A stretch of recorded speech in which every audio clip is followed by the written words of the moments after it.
Una serie titulada Vida Abundante en Cristo. Vida Abundante en Cristo. Hemos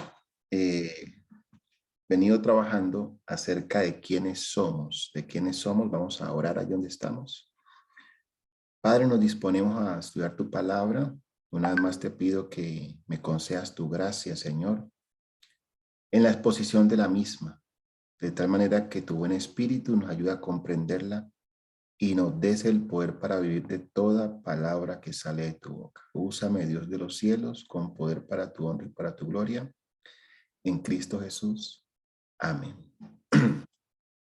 Miren, este asunto es sumamente importante, sumamente importante. No se trata de una maratón de textos bíblicos para memorizarlos, sino se trata de entenderlo en el espíritu y en el espíritu poder experimentarlo y vivirlo. Hay varias cosas que podríamos compartir, pero creo que es importante reforzar lo que hasta aquí hemos visto. Reforzarlo, para algunos será nuevo, para otros será simplemente como recordar algunos aspectos que ya el Señor nos había presentado, pero quiero en el nombre del Señor Jesucristo que esto quede claro, claro, claro, porque aquí está el secreto de la victoria en Cristo, el secreto de la vida espiritual victoriosa.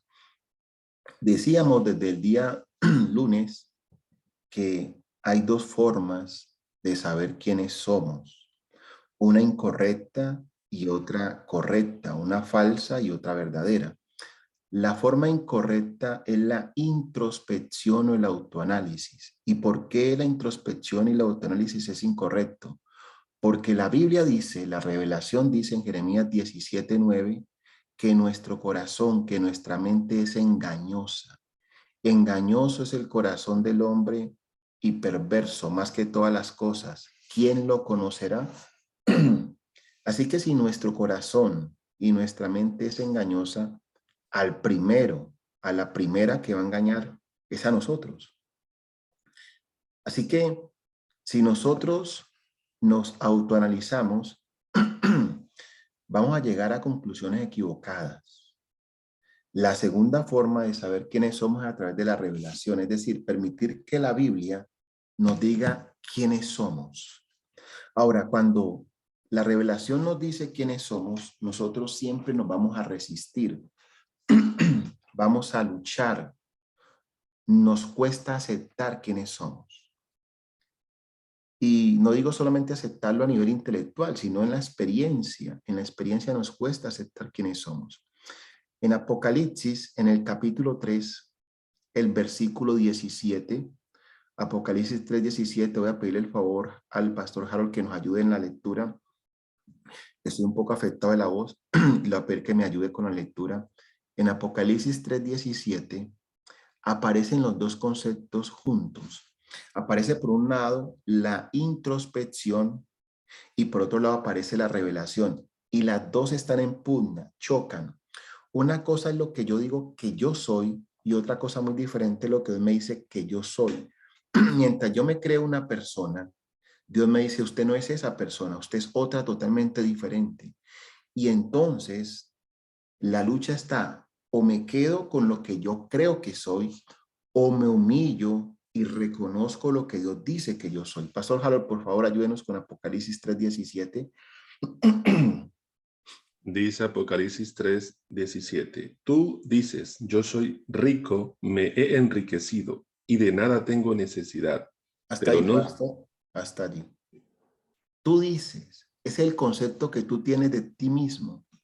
Tú dices, yo soy rico, me he enriquecido y no tengo necesidad de nada. En síntesis, yo estoy bien. Yo estoy bien. Ahora, por otra parte, está la revelación. La revelación va a decir lo contrario. La revelación nos va a decir quiénes somos en realidad. Pero el problema es que no lo sabemos y como no lo sabemos, Dios nos lo dice. Continúe, pastor, la segunda parte. pero no sabes que eres desventurado, miserable, pobre, ciego y estás desnudo. No lo sabes, no sabes quién eres, no sabes que eres desventurado, pobre, ciego y desnudo. Estás ciego, por eso no ves tu condición, porque estás ciego. Y en esa ceguera creemos que nos conocemos. Y recuerden que ese mensaje es para nosotros. Dios no se equivoca. La Odisea es la última iglesia del Apocalipsis y la Odisea es el periodo comprendido entre 1844 hasta la segunda venida de Cristo, es decir, es este periodo. Y Dios dice que la iglesia para ese tiempo es una iglesia que cree que está bien, pero no sabe su verdadera condición. Entonces, como no sabe su verdadera condición, Dios no la revela. Ahora, ¿por qué es rica? ¿Por qué es rica esta iglesia? Porque tiene conocimiento, tiene conocimiento. Ahora, una cosa es tener el conocimiento aquí en la mente y otra cosa es la experiencia práctica. Son dos cosas muy diferentes. Porque aunque aquí lo tengamos claro, cuando no hemos sido transformados, el conocimiento que está aquí en la práctica no sirve. Ahora, en el caso de Pedro, escuchen bien esto, en el caso de Pedro, el conocimiento que está aquí puede ser diferente a la vida práctica. Mateo capítulo 16, Pastor Harold, versículo número 16 y 17.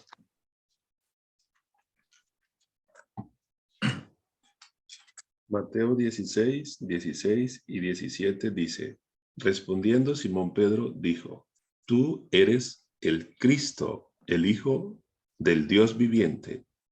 Entonces le respondió Jesús, bienaventurado eres, Simón, hijo de Jonás, porque no te lo reveló carne ni sangre, sino mi Padre que está en los cielos. Ok. Pedro tenía claro el concepto aquí. Jesús, tú eres el Cristo, el Hijo de Dios. Lo tenía claro, claro, pero en su experiencia no. Su experiencia era diferente, era diferente. En Mateo, en el capítulo número 26, el versículo 31, escuchen esto, volvemos al punto de la lucha entre la introspección y la revelación. Pedro cree ser una persona porque tiene conocimiento y es rico en conocimiento, pero su experiencia es pobre, su experiencia está en bancarrota. En pocas palabras, la vida de Pedro no está en consonancia con el conocimiento que tiene. Mateo 26, 31. Mateo 26, 31 dice, entonces Jesús les dijo, todos vosotros os escandalizaréis de mí esta noche, pues escrito está, heriré al pastor y las ovejas del rebaño serán dispersadas. Ok, escuchen esto. Jesús dice, esto es revelación. La revelación dice, todos ustedes se van a escandalizar de mí esta noche porque escrito está, heriré al pastor y las ovejas del rebaño serán dispersadas. Jesús dice, todos ustedes. Ahora, Pedro, cuando escucha la revelación, Pedro no acepta la revelación. Pedro hace introspección y dice, pero yo sé en quién he creído. ¿Yo cómo me voy a escandalizar de Jesús si yo sé que Jesús es el Hijo de Dios? Yo estoy firme. Yo sé en quién he creído. Yo sé en quién he creído. Pero escuchen bien eso. Una cosa es que se sepa aquí y otra muy diferente, la práctica. La práctica. Entonces, Pedro levanta la mano y dice, Señor, sáqueme esa lista.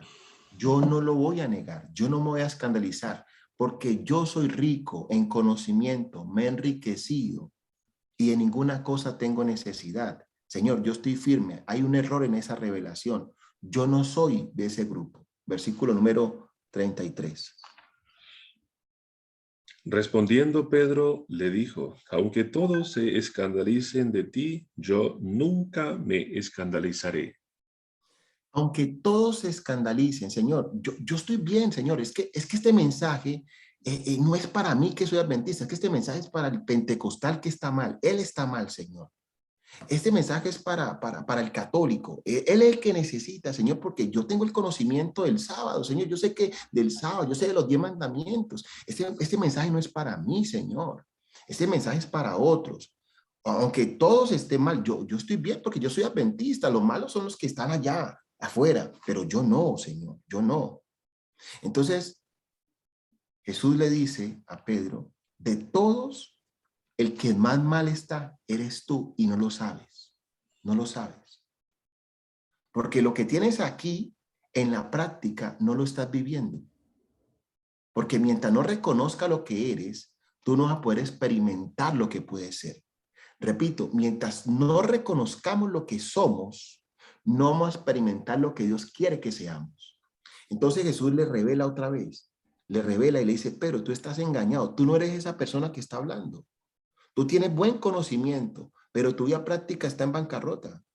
Y entonces Jesús le refuerza la revelación y le dice quién es el verdadero Pedro. Versículo 34. Jesús le dijo, de cierto te digo que esta noche, antes que el gallo cante, me negarás 3 veces.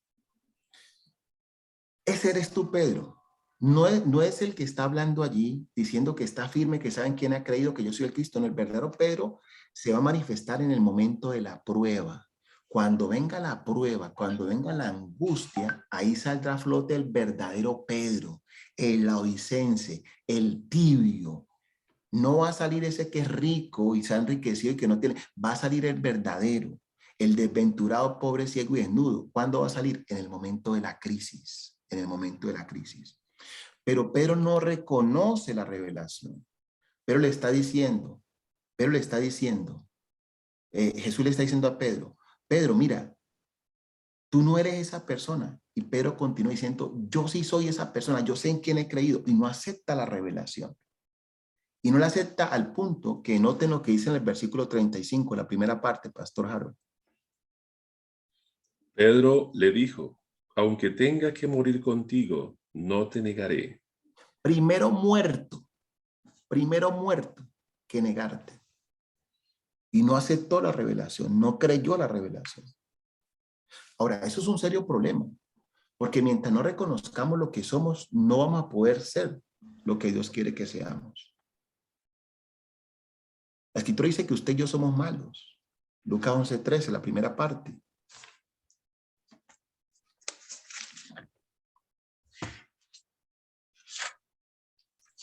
Lucas 11:13. Jesús decía esto de la muerte de Lázaro. Lucas Pero, 11:13. Lucas 11:13. oh, Lucas 11:13. Pues si vosotros, siendo malos, sabéis dar buenas dádivas a vuestros hijos, ¿cuánto más vuestro Padre Celestial dará el Espíritu Santo a los que se lo pidan? Escuchen bien esto, el hecho de que hagamos cosas buenas no quiere decir que seamos buenos. No, es que yo soy yo soy buena persona. Es que yo no sé por qué me está pasando esto a mí si yo no soy mala gente, yo soy buena persona. Hermano, no hemos entendido. La revelación dice que somos malos. Y como somos malos, no podemos hacer lo bueno, no podemos hacer lo bueno. ¿Dónde dice que no podemos hacer lo bueno? Romanos 3, versículo 12.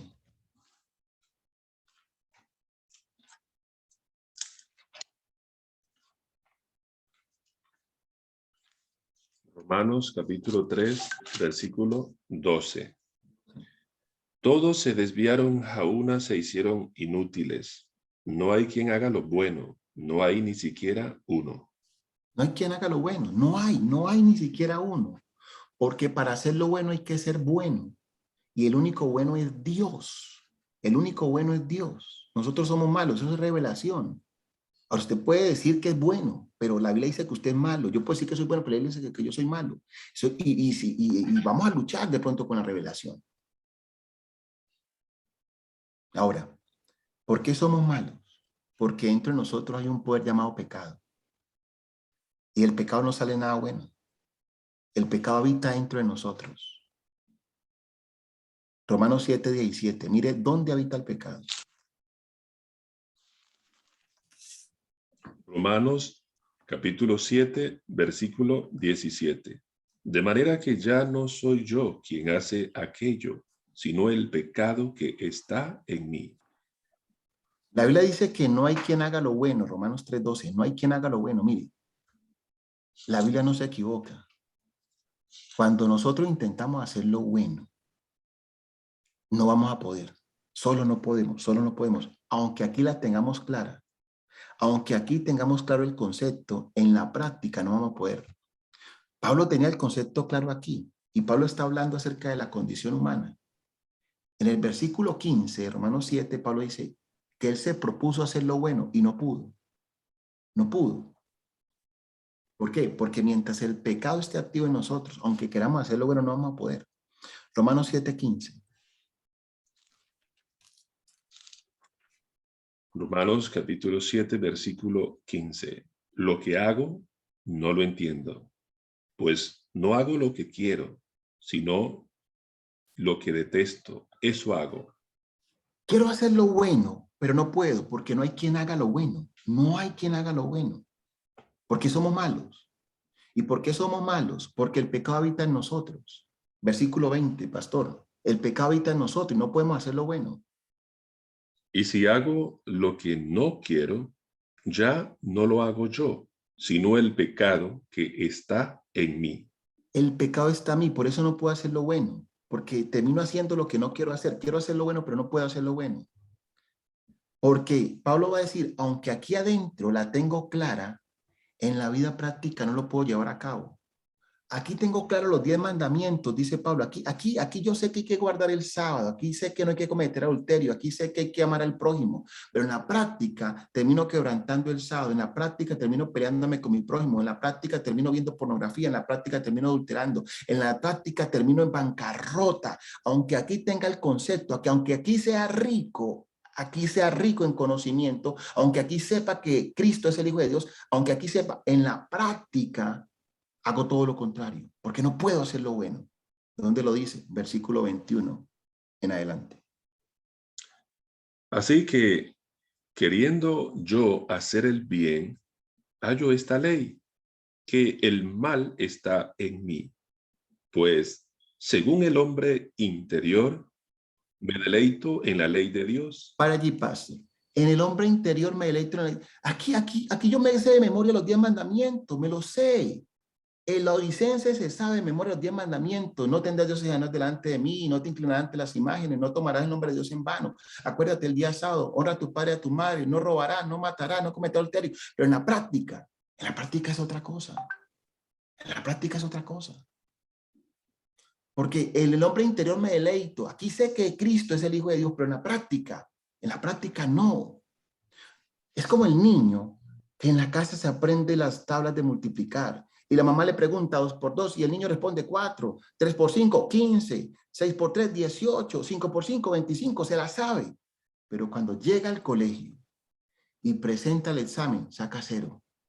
Y entonces llega a la casa y la mamá le dice, pero no te la sabías. Sí, me la sabía aquí, pero en la práctica se me olvidó.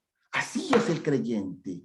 Así es el creyente cuando no ha pasado por la transformación, cuando no reconoce quién es. ¿Qué es arrepentimiento? Arrepentimiento no es arrepentirse no solo de las obras. Arrepentimiento es arrepentirme de lo que yo soy, de lo que yo soy. Porque las obras son el resultado de lo que yo soy. Yo soy malo, por lo tanto mis obras serán malas. Ayer vimos que la carne se manifiesta en buenas y malas obras, pero aún las buenas obras son malas. Son malas, ayer lo vimos. Y de eso tengo que arrepentirme. Tengo que arrepentirme de las oraciones en la carne, de los ayunos en la carne, de los diezmos en la carne, del amor en la carne, del arrepentimiento en la carne. Tengo que arrepentirme de eso. Y si no lo entiendo, voy a creer que estoy bien. Continúe, pastor, ahí mismo en Romanos, el versículo siguiente.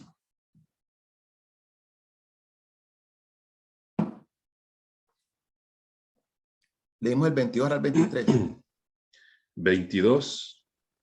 Pues según el hombre interior me deleito en la ley de Dios. Aquí sé que es el Cristo. Yo conozco al Cristo aquí intelectualmente. Pedro lo sabía. Tú eres el Cristo, el Hijo de Dios viviente, pero en la práctica lo negó 3 veces. En la práctica lo negó 3 veces. Y Pablo dice, aquí en mi hombre interior, yo la tengo clara. Pero en la práctica, cuando llevo a los hechos, es otra cosa. Versículo 23.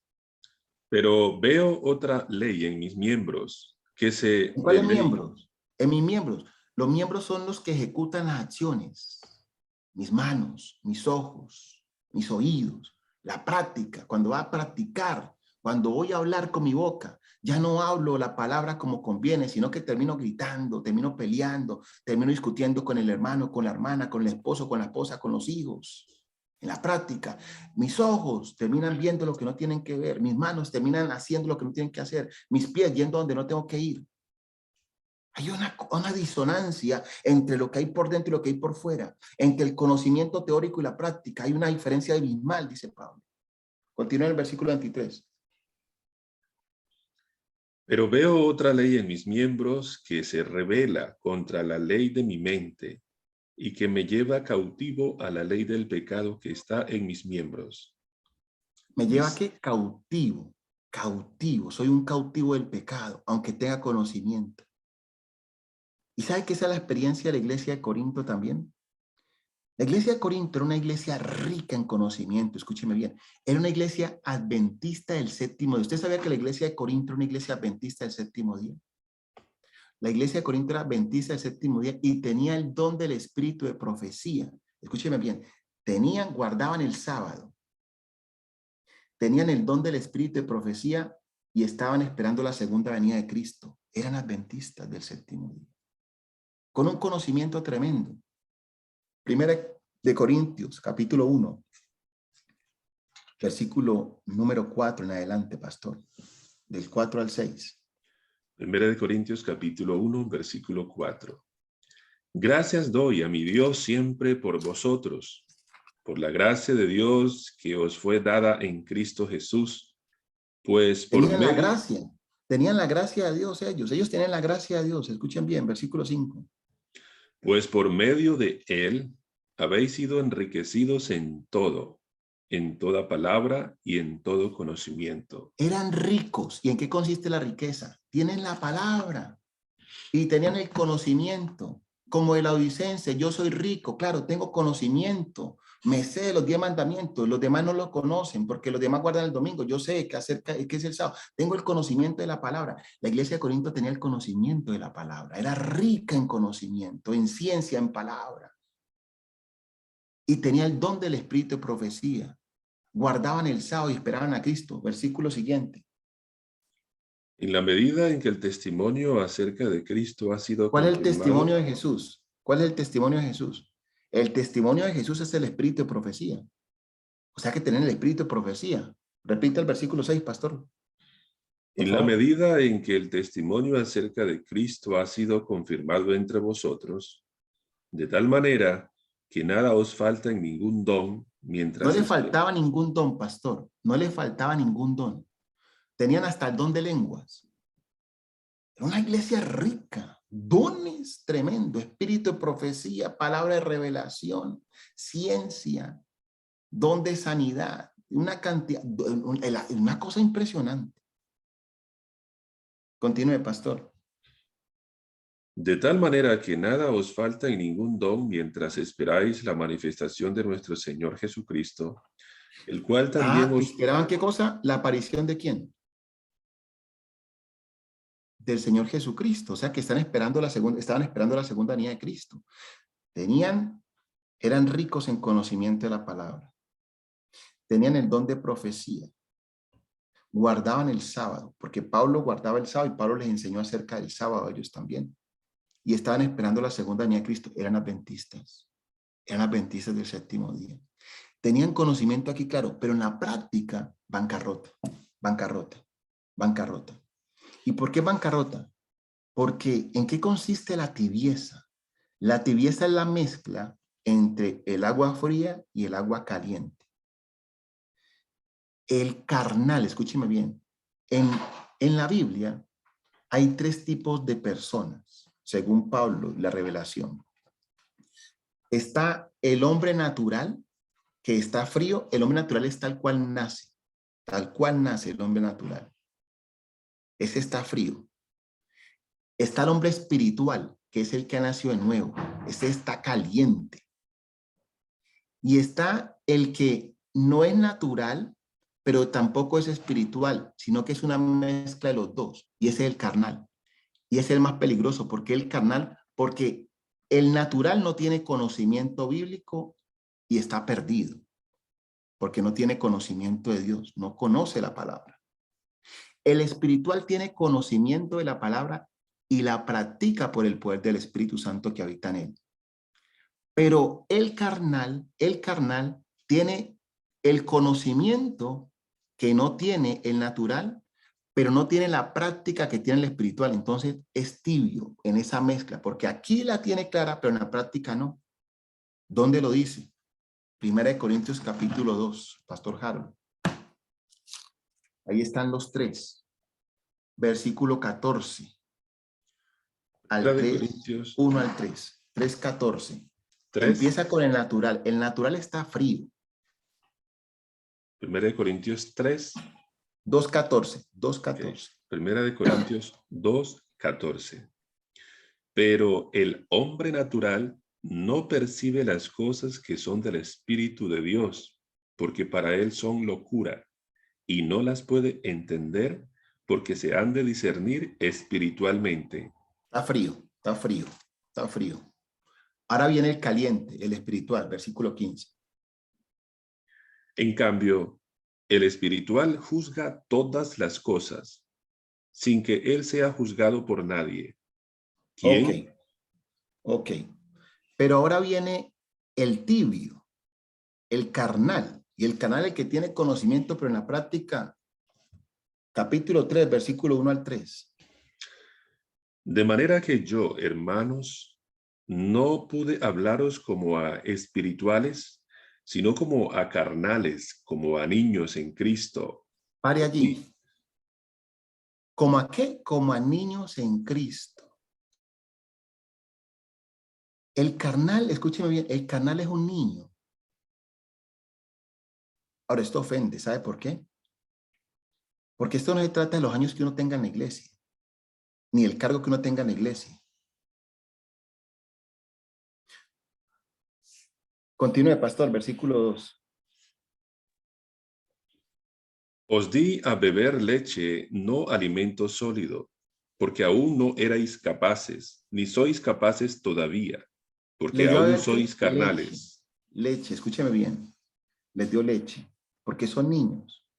Ahora, el niño no es el que está recién bautizado. Hay que estar niño, un bebecito, porque tiene 6 meses de haberse bautizado. No, el niño puede tener 30 o 40 años en la iglesia y ser niño, ser carnal.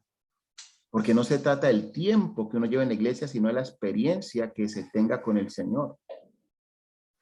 Nicodemo, como buen fariseo, Nicodemo era doctor de la ley, tenía conocimiento, doctor de la ley. Y Jesús le dice, ni siquiera eres niño porque ni siquiera has nacido, ni siquiera has nacido.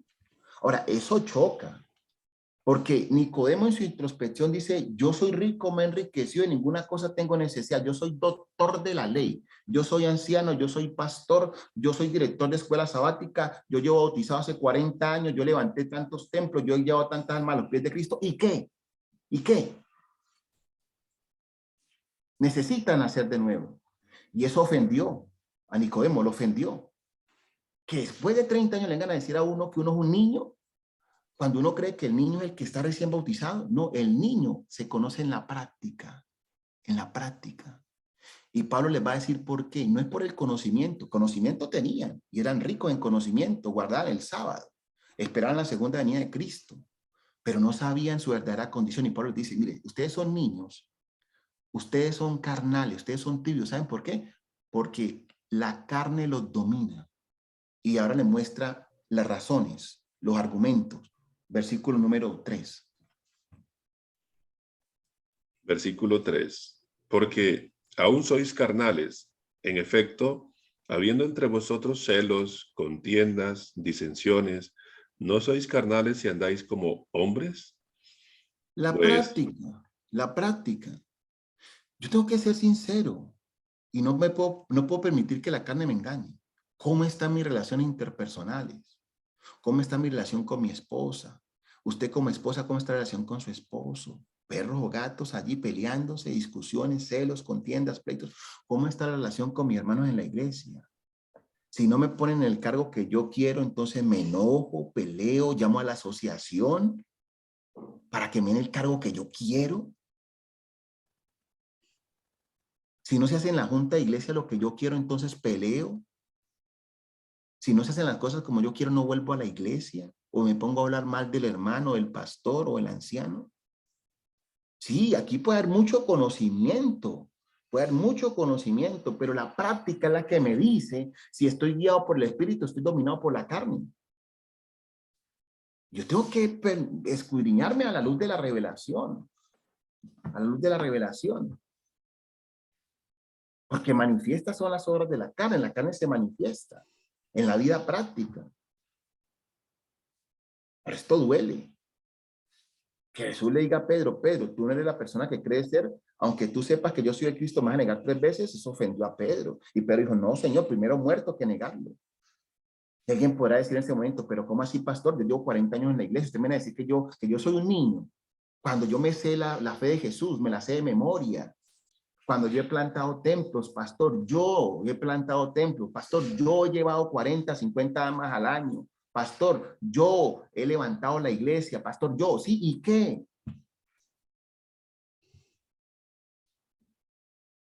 Mientras no reconozcamos lo que somos, no podemos ser lo que Dios quiere que seamos. Y necesitamos morir. Necesitamos pasar por la muerte de cruz. Familia, el lunes continuamos, Dios mediante. Dios mediante continuamos el lunes. Esto es sabroso, hermanos. La gracia en su primera etapa humilla, nos tira por el polvo, nos hace morder el polvo, tira por el piso la gloria del hombre y nos quita las hojas de higuera y nos deja desnudos. Pero nos sana, si lo aceptamos, nos sana y nos transforma, nos cambia y nos hace lo que Dios quiere que seamos. Señor les bendiga, familia. Tenga un excelente día y también desde ahora una buena preparación para el día santo. Pastor Jaro. Amén. Una oración, mi pastor, si es tan amable, para continuar con la segunda sección. Muchas gracias, mi pastor. Oramos. Padre, te damos gracias por la revelación de tu palabra.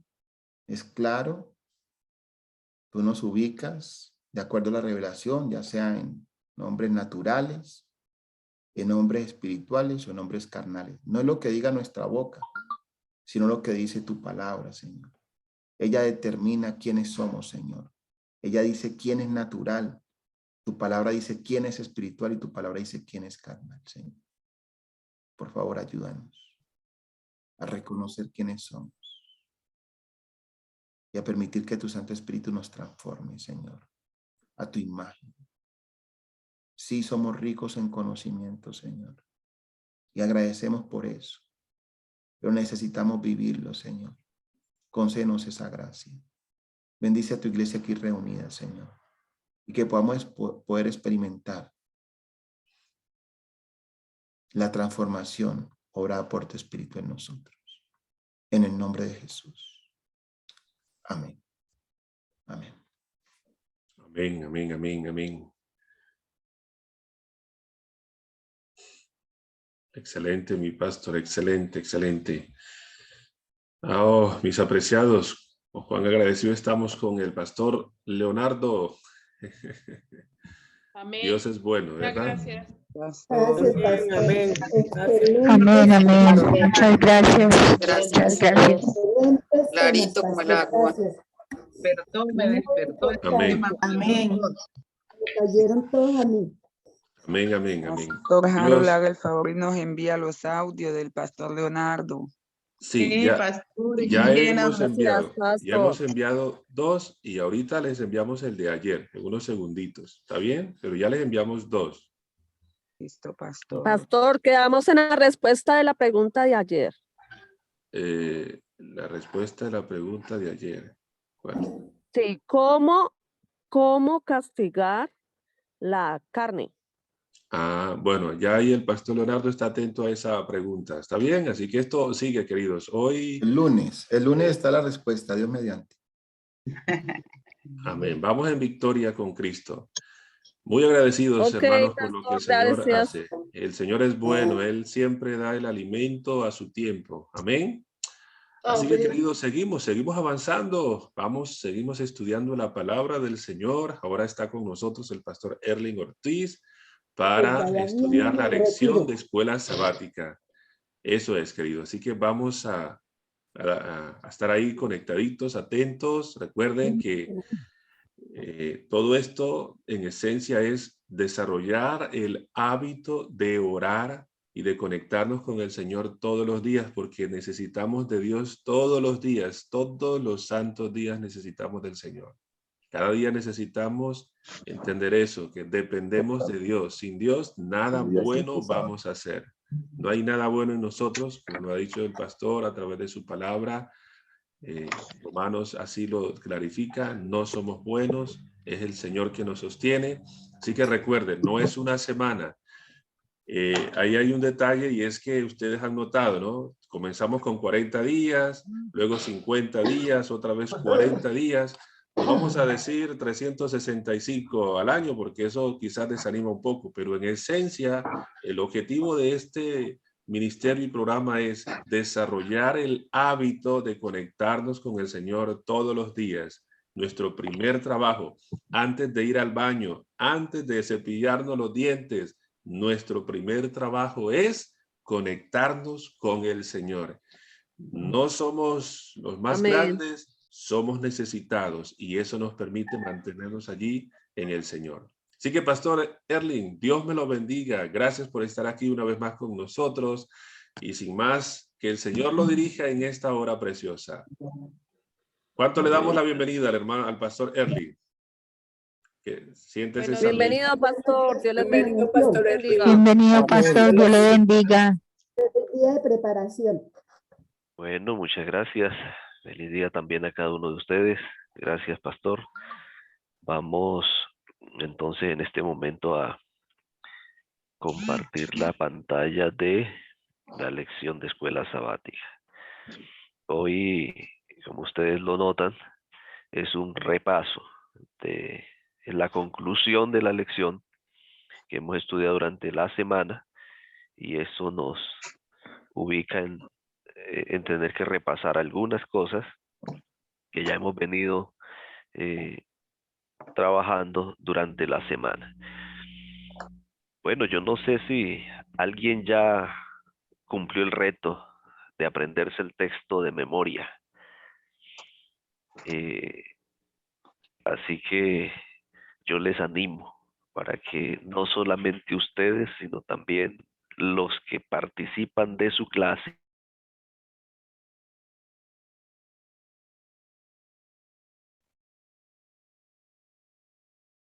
¿Desea que alguien que lee el versículo de memoria, pastor? no, porque Ok. ya lo tengo proyectado. Los tentaría mucho. Entonces, yo les animo para que allí en sus clases, las clases de escuela sabática, que ustedes hacen parte, animaran a los demás también para estudiar y para memorizar. La lección nos dice claramente allí, verso para memorizar. Entonces, bueno, sin más, vamos a repasarlo. ¿Qué nación grande hay? ¿Y qué nación grande hay que tenga estatutos y juicios justos, como es toda esta ley que yo hoy pongo delante de vosotros? ¿En dónde se basan los justos juicios? En la ley.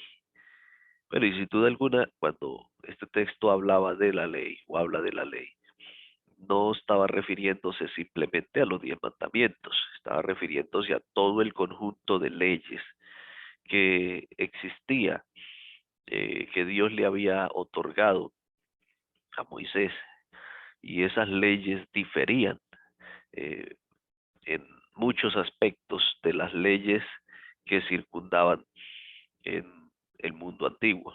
De hecho, hay una ley de las antiguas, más antiguas a las leyes de Moisés, llamadas, y era un cilindro que se encontró hace unos años de un rey mesopotámico llamado Hammurabi. Y en aquel cilindro hay muchos asuntos muy similares, muy parecidos a las leyes levíticas, a las leyes que el Señor dio a través de Moisés en cuanto a la aplicación de la justicia en caso de robo, en caso de asesinato, etcétera. Sin embargo, la ley que Dios había dado a Israel era una ley superior, era una ley diferente, era una ley más misericordiosa y que apuntaba más al perdón, apuntaba más a la solución del problema humano que simplemente el castigo. Así que, bueno, la diferencia entre la ley de Dios y las leyes de los seres humanos, pues es abismal.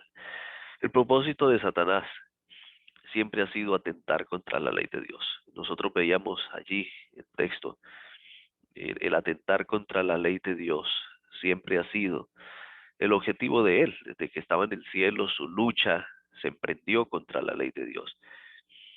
La ley de Dios es una ley diferente, como veníamos hablando, pero también es una ley universal.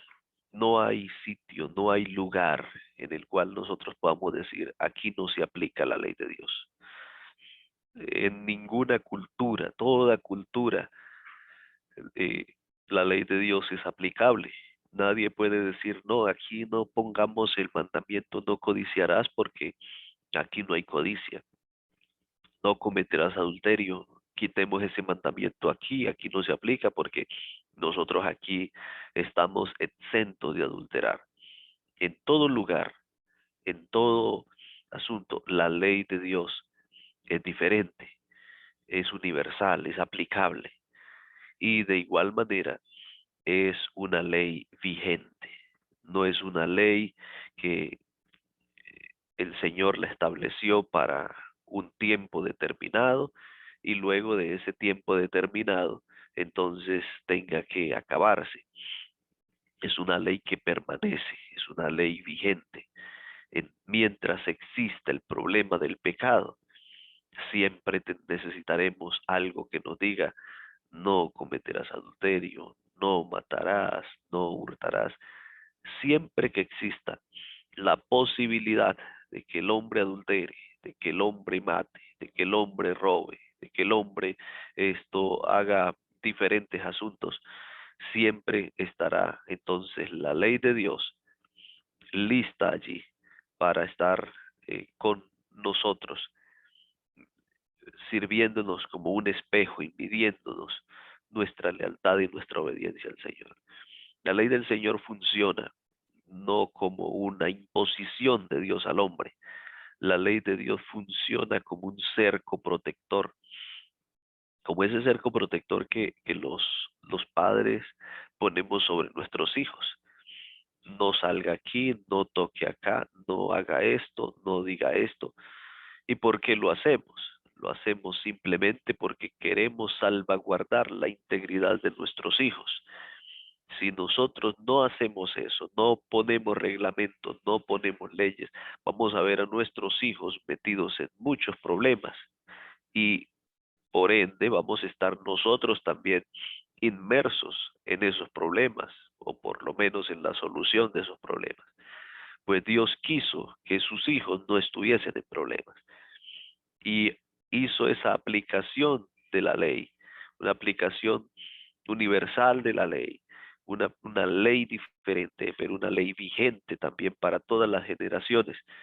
Dios quería entonces que esa ley fuese aplicada, que esa ley fuese puesta en práctica por cada uno de sus hijos. Esa ley daría entonces la admiración ante el mundo, que dirían pueblo sabio y entendido. Y yo quiero que ustedes por un momento vean la fotografía de la ciudad de Jerusalén, que vemos allí al fondo. Y de alguna manera nosotros a veces nos sentimos atraídos por esa tierra, por la historia de esa tierra. ¿Quién no quisiera ir a darse unas vacaciones a Israel, pasar por Jerusalén, subir al Monte de las Olivas, ir al Mar Muerto, pasar por el desierto de Judea y un montón de cosas que podríamos nosotros añorar? Y de alguna manera el pueblo judío sigue teniendo fama, la fama de ser gente adinerada, de ser gente muy entendida. Eh, Aún esa fama de un pueblo que no cumplió con el objetivo divino, pero aún continúa. ¿Por qué? Porque sus inicios y algunos de sus fundamentos tuvieron que ver con la aplicación de un sistema de justicia que era dictado por el mismo Dios. Así que, aun cuando queda esa fama, y aunque el pueblo de Israel no haya cumplido con el objetivo del Señor, todavía quedan vestigios, todavía quedan algunas cosas que como pueblo de Israel el mundo hoy admira. Bueno, pues podría suceder lo mismo con nosotros. Eh, bueno, la hermana Julia está por allí subrayando. Esto podría suceder hoy lo mismo con nosotros. Puede que quedemos nosotros metidos en la historia. Somos el pueblo del libro.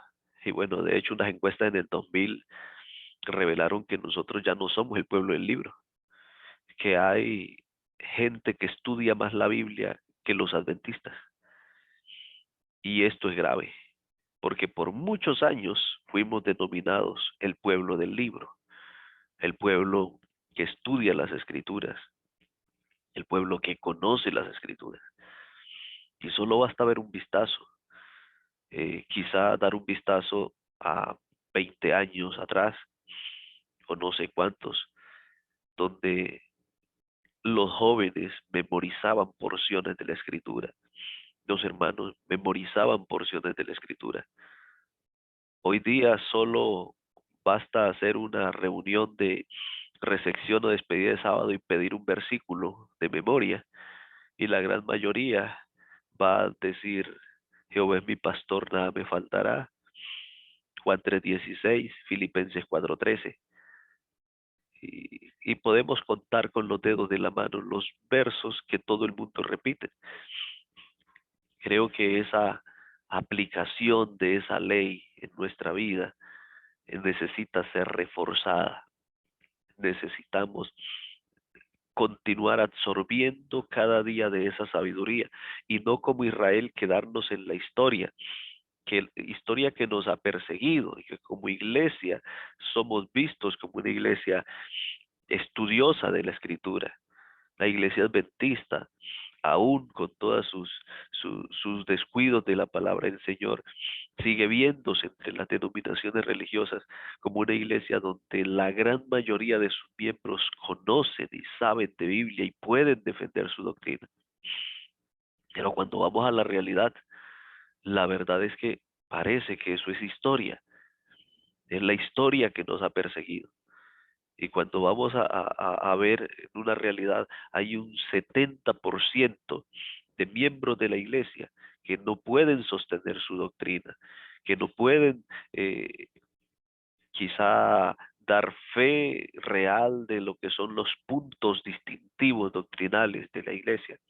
Y ahora cuando vamos al tema de la práctica, de la aplicación de los principios, tenemos también un gran porcentaje que conoce la verdad de una manera teórica, pero que no la aplica a su vida. Y realmente la aplicación de la ley del Señor, la aplicación de los conocimientos que el Señor nos ha dado a nuestra vida es lo único que va a hacer que podamos ser un pueblo sabio y entendido. ¿Cómo lograban ser un pueblo sabio y entendido? Pues no disminuir, no quitarle a la ley, pero tampoco aumentarle. a la ley. Y es uno de los grandes problemas que el pueblo judío entró, porque el pueblo comenzó a aumentarle. Y en ese aumento a la ley, pues entonces produjo un choque entre la ley de Dios y las tradiciones humanas. Cuando Jesús les dijo, ustedes invalidan la tradición, la ley de Dios por vuestra tradición. Porque la ley de Dios dice, honra a tu padre y a tu madre. Y ustedes entonces le han aplicado otro artículo a esa ley donde dice, bueno, pero si usted no quiere honrar a su padre y a su madre, pues dígale que lo que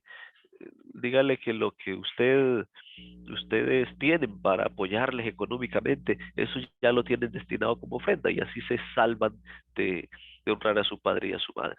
Sí, es interesante porque el Señor dice, ustedes están invalidando la ley. ¿Cuántas veces quizás nosotros aumentamos algo a la ley porque nos parece conveniente aumentárselo? Pero cuando no nos parece algo conveniente, entonces le restamos importancia y le quitamos para acomodar entonces la revelación de Dios a nuestra vida. Y el otro punto por el cual podríamos ser sabios y entendidos es por seguir a Jehová. Y aquí funciona el libre albedrío en seguir al Señor. El autor de la lección, Clifford Goldstein, dice, el Señor no se aferrará a nosotros en el sentido en que no nos obligará a seguirlo. Dios no se aferra a nosotros para obligarnos y para decirnos, hombre, usted no me quiere seguir, me sigue por las buenas o me sigue por las malas. No, Dios nos deja ser libres. Si tú quieres salir esta mañana, ocuparte en tus cosas, desprenderte del Señor, el Señor te deja.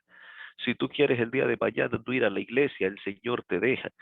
Si tú quieres durante la próxima semana estar alejado del Señor, hacer cosas que no convienen, el Señor te deja, porque es la libre decisión. El Señor no se aferra a nosotros.